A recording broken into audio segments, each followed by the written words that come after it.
Hello viewers, আসসালামু আলাইকুম। এই ভিডিওতে আমি আলোচনা করব ডিভিডেন্ড অ্যাডজাস্টমেন্ট প্রাইস কি and it's calculation.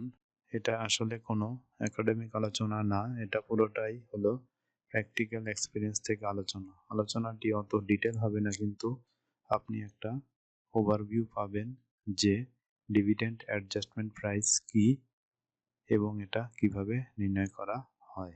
Dividend adjustment price সাধারণত রেকর্ড ডেটের পরের দিন ঘোষিত লভ্যাংশ, নগদ ও স্টক সমন্বয় করে শেয়ার প্রাইস ওপেন হয়, আর সমন্বিত ওই প্রাইসকে ডিভিডেন্ড অ্যাডজাস্টমেন্ট প্রাইস বলে। প্রাইস অ্যাডজাস্টমেন্ট সাধারণত ঘোষিত নগদ ও স্টক লভ্যাংশের উপর ভিত্তি করে নির্ণয় করা হয়। নিচে একটা ক্যালকুলেশন দেওয়া হলো।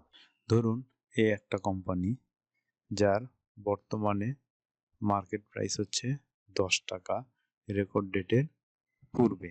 কোম্পানিটা কারেন্ট ইয়ারে 10% স্টক লভ্যাংশ দিয়েছে এবং 10% ক্যাশ ডিভিডেন্ড ঘোষণা করেছে।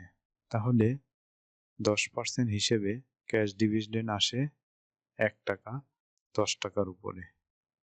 তাহলে ডিভিডেন্ড অ্যাডজাস্টমেন্ট প্রাইস হবে রেকর্ড ডেটের পরে 8 টাকা 9 পয়সা। এই 8 টাকা 9 পয়সা কিভাবে আসলো একটু আমরা দেখি। রুলটা কি? রুলস হচ্ছে stock market price before record date divided by 1 plus stock dividend percentage minus cash dividend per share. ওই হিসেবে ক্যালকুলেশন করলে আসে হচ্ছে 10 হচ্ছে আমাদের market price divided by 1 plus stock dividend 10% minus হচ্ছে 1। তাহলে এখন যোগ বিয়োগ করলে আমার দাঁড়াবে 8.9। আজ এই পর্যন্তই।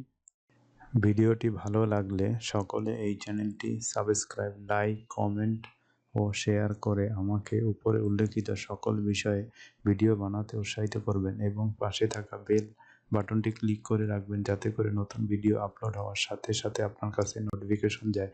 সবাইকে পাশে থাকার জন্য ধন্যবাদ।